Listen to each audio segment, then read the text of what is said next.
Today we celebrate the 8th day of Easter. It's a day that we experience the fruits of our Lord's passion, death, and resurrection, which is mercy. Mercy is something that Jesus accomplished for us on the cross, and it's something that's available to us today in a very profound way. Every year on Divine Mercy Sunday, the gates of mercy are open to everyone, especially the worst sinners. Jesus said this to St. Faustina, "I desire that the Feast of Mercy be a refuge and shelter for all souls, and especially for poor sinners. On that day, the very depths of my tender mercy are open.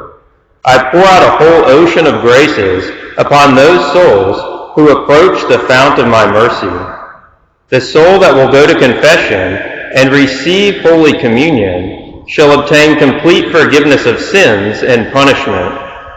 On that day, all the divine floodgates through which graces flow are open. Let no soul fear to draw near to me, even though its sins be as scarlet. My mercy is so great that no mind, be it of man or of angel, will be able to fathom it throughout all eternity. Every soul in its relation to me will contemplate my love and mercy throughout eternity. The Feast of Mercy emerged from the very depths of tenderness. It is my desire that it be solemnly celebrated on the first Sunday after Easter. Mankind will not have peace until it turns to the fount of my mercy." There's a lot to ponder in these words. Many people, they probably don't think much about the words, "If you go to confession and receive communion, you shall obtain complete forgiveness of sin and punishment." And this is an incredible promise, but it really requires a little bit of theology to understand it. So in theology, there's different forms of punishment when we sin. There's temporal punishment and eternal punishment. When we commit a mortal sin, we're separated from God. And if we die in this state, we deserve eternal punishment or eternal separation from God. But every sin, whether it's venial or mortal, it causes temporal punishment, meaning that every sin we commit creates negative effects, and we need to make reparation for them. If we don't do it here, then we do it through suffering in purgatory. A good example of this is to think about throwing a ball at a window, but the window doesn't break, it just cracks.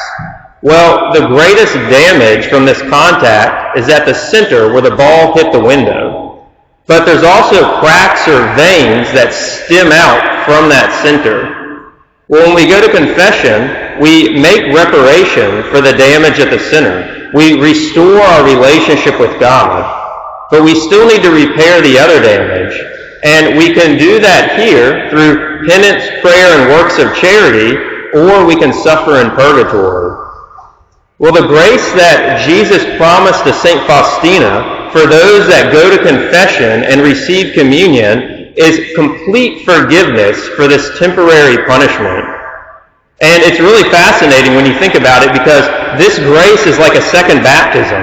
In theory, if you died today after receiving this grace, you'd go immediately to heaven. This is the power of God. We can't imagine the extent of His mercy for us. It's limitless. The only limit is really our capacity to receive it, or the level of trust that we place in God. Jesus, He spoke about this. He said, "The graces of my mercy are drawn by means of one vessel only, and that is trust. The more a soul trusts, the more it will receive." And trust is something that all the apostles had to learn. In the Gospel of St. Thomas, he had doubts about the resurrection. It's clear that, like the other apostles, he didn't understand the message of the resurrection when Jesus was alive. He was confused and hurt because he'd given up everything to follow Jesus, who after his death, he didn't seem like the Messiah that Thomas expected. Well, the exchange that we saw today in the Gospel between Jesus and Thomas is interesting, because after Jesus' death, Thomas, he didn't believe Jesus was the Messiah. In his grief, he had turned in on himself, and he lost his faith. But Jesus, he knew Thomas's pain. He knew the suffering and distress that his death caused him. And so he met Thomas in this suffering and pain, and he gave him what he needed to restore his faith. Brothers and sisters, this is divine mercy. It comes to us in our weaknesses and in our desolation, and it heals us and it brings us back to life. It's a particular kind of love. It's seen when God's love meets us and helps us in our sufferings and sins. It's a love that's poured out for us, and it raises us up. According to Father Michael Cummins, who wrote an article for Word on Fire, when Thomas said, "Unless I see the mark of the nails," he professed a non-creed. And he goes on to say, this is when a person is turned in on themselves. It's someone who's become lost in their own pain and their own sensations. They've become egocentric. Thomas, at this moment in the gospel, was focused inward and lost himself precisely because of his pain and crushed hope. Thomas was imprisoned within himself and couldn't even entertain the possibility of the resurrection. And I would say that this is where divine mercy manifests itself most beautifully. When a person is trapped in their worst sins and it seems like there's no hope, God, he enters their life and he shows them that there's always hope, and that if we trust in him, we'll see that his mercy's without limits. In the world, it needs divine mercy.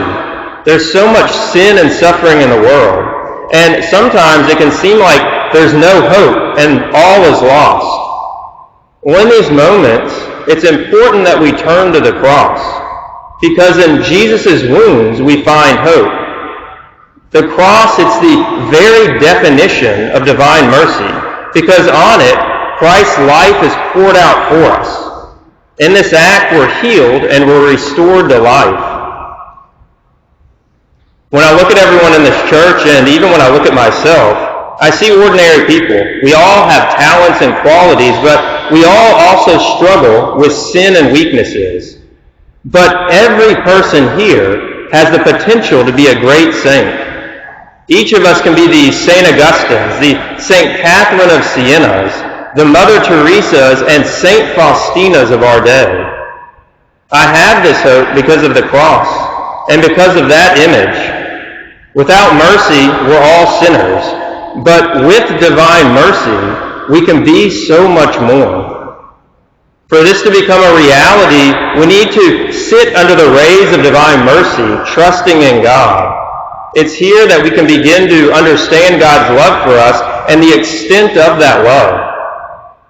Divine mercy, it's available to us in a very powerful way today. Every day it's available, but especially this day.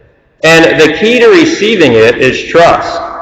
And we should trust, because when we look at the cross, we see that Christ, he gave everything for us. He poured himself out for us, and he gives us every reason to trust in him. My experience is that when you trust in God and seek his mercy, he always exceeds your expectations. He immediately transforms you from a sinner to a saint and an instrument of mercy for others.